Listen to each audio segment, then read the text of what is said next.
पूनम जी, नितिन जी, गुरुग्राम से। श्री हरिवंश महाराज। श्री हरिवंश महाराज जी, राधे राधे। महाराज जी, श्री जी की कृपा से पिछले 8 महीने से आपका सत्संग व एकांतिक वार्तालाप सुनने का सुअवसर मिल रहा है। जब सत्संग सुनते हैं तो ऐसा प्रतीत होता है कि मन आपके बताए सत्य को पूरी तरह से स्वीकार कर रहा है और मान भी रहा है।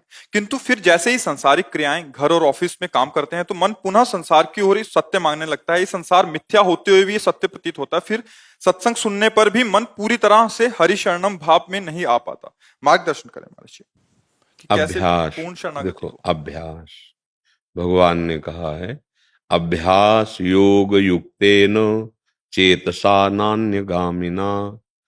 अगर हम बार बार जहां भी मन जाता है, जहां भी किसी व्यक्ति वस्तु स्थान जहां भी जाता है, जब सृष्टि नहीं थी तब केवल श्री भगवान थे, प्रभु थे। जब सृष्टि नहीं रहेगी तो केवल प्रभु ही रहेंगे, मध्य में प्रभु ही हैं। पक्का समझ लो। ये जो भेद दिखाई दे रहा है, स्त्री पुरुष जड़ चैतन्य अच्छा बुरा, ये मायाकृत है। तो हमारा जहां मन जाए, पहली प्रक्रिया है कि हम उसमें ये विचार करें कि ये भी प्रभु ही है। हमारा भजन बनने लगेगा। क्योंकि जब हमारा मन जाएगा तो कोई वस्तु में जाएगा, व्यक्ति में जाएगा, स्थान में जाएगा, कोई घटना परिस्थिति इसी में तो जाता है। अच्छा, वो बाहरी ढांचा सांसारिक दृष्टि से देखा जाता है, और अंदर में जो विराजमान तत्व है वो श्री भगवान है, वो आत्म तत्व है। अगर उपासक को माया पर विजय प्राप्त करनी है तो दो ही प्रक्रियाएं हैं। पहली प्रक्रिया है जहां जहां मन जाए वहीं अपने आराध्य देव को देखे। सर्वानुवस्तुतया निरीक्ष परम स्वाराध्य बुद्धिर्मम। सब जगह सब रूपों में मेरे प्रभु ही विराजमान, सर्वम खलमिदम ब्रह्म पहला सूत्र है। भजन बन जाएगा। हमारा चिंतन दो ही प्रकार से होता है, राग या द्वेष से। अनुकूल हुआ तो राग हो जाता है, प्रतिकूल हुआ तो द्वेष हो जाता है। हम इसी में जलते रहते हैं, इसी में हर्षित और शोकित होते रहते हैं। यदि हम अंतर भावना में सुख प्राप्त करना चाहते हैं, जीवन मुक्त होना चाहते हैं, तो जिस वस्तु व्यक्ति स्थान में हमारा मन जाए वहां उस रूप में मेरे प्रभु ही अंदर विराजमान है। अगर ये भावना नहीं बनती तो दूसरा सूत्र है, जहां मन जाए वहां से उसे हटाओ।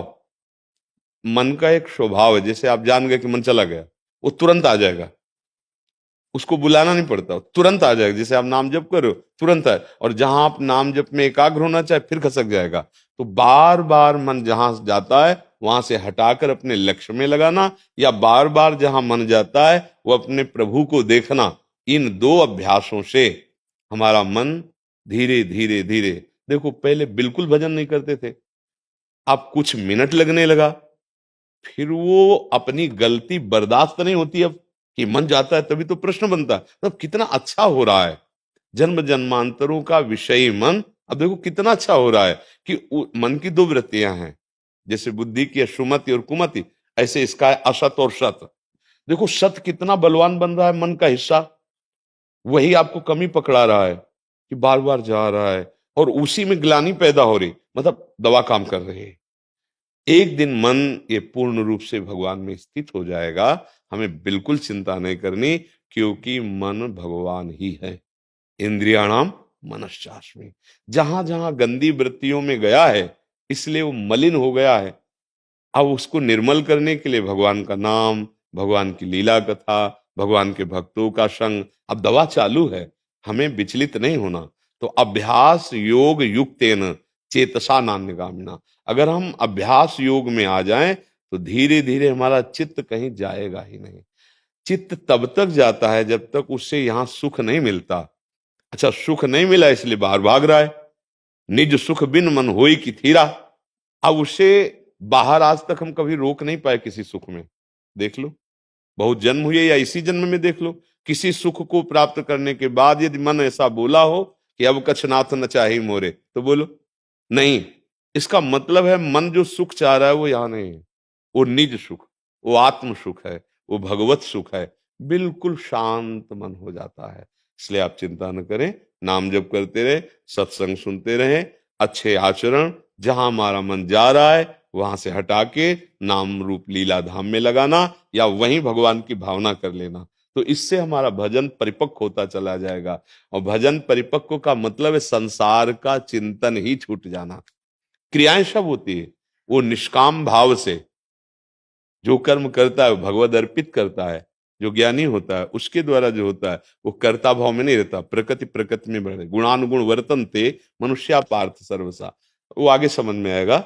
अभी आप बहुत ठीक चल रहे हैं, बस विचलित मत होइए। ये थोड़ा दीर्घ काल निरंतर सत्कार सेवितो दृढ़ भूमि, लंबे समय तक अभ्यास करते रहिए, आदर पूर्वक सत्कार पूर्वक दृढ़ भूमि। पातंजलि जी कह रहे हैं, फिर आपके हृदय में निष्ठा आ जाएगी। निष्ठा का मतलब जैसे हमारा दिल धड़कता है तो हम थोड़ी धड़का रहे हैं, श्वास आ जा रही हम थोड़ी कर रहे हैं, नेत्रों की पलक अपने आप झपक रहे उठ रहे हम थोड़ी कर रहे हैं, ये स्वाभाविक हो रहा है। ऐसे स्वाभाविक भजन होने लगेगा, एक दिन आएगा, अभी कर रहे हैं फिर होने, जब होने लगेगा तब मस्ती चढ़ती। जैसे मीरा जी नाच नाच के कह रही, पायो जी पायो मैंने राम रतन धन पायो, वस्तु अमोलक दी मेरे सतगुरु। ये कब समझ में आया कि गुरु ने क्या दिया? हाँ, जब स्वयं चलने लगा और सब पाप नष्ट हो गए, अनर्थ निवृत्ति हो गई, तो जो आनंद मिला उसको, उसमें नाच कर मीरा जी कह रहे हैं, आहा पायो जी पायो मैंने राम रतन धन पायो, ये वस्तु अमूलक दी मेरे सदगुरु, निस दिन बढ़त सवायो। रात दिन बढ़ रहा है आनंद, यही आनंद हमारा स्वरूपानंद की तरफ ले जाएगा। ये विषयानंद हमें भटका रहा है। बड़े भाग्यशाली जन हैं जो विषयानंद से हटकर भगवदानंद की तरफ कदम रख रहे हैं। नहीं तो ये ऐसा विषयों का आकर्षण है, तो बस लग रहा है यही जिंदगी है, खा लो पी लो भोग लो सो लो फिर मर जाओ। नहीं, मनुष्य जन्म भगवत प्राप्ति के लिए, हाँ, बिना भगवान के चरणों का आश्रय लिए नाम जप किए कोई सुख यहाँ प्राप्त नहीं कर। आप लोग सब देख लो ना, मन शांत, कोई चाह नहीं, एक अद्भुत आनंद। ये कहाँ है? क्षण क्षण में कामनाएं, चिंता, शोक सब कुछ है, फिर भी भय सता रहा है। क्या क्या मतलब कितना अंदर, आप अंदर झांक के देखो। आप बाहर रहते हो इसलिए अंदर की बातें आपको पता नहीं, अंदर देखो सब कूड़ा करकट भरा है, ढेर सारा कबाड़ भरा हुआ है। ये कबाड़ निकल जाए तो अभी परमानंद तुम्हारा स्वरूप है, अभी परमानंद का अनुभव हो जाए। जी।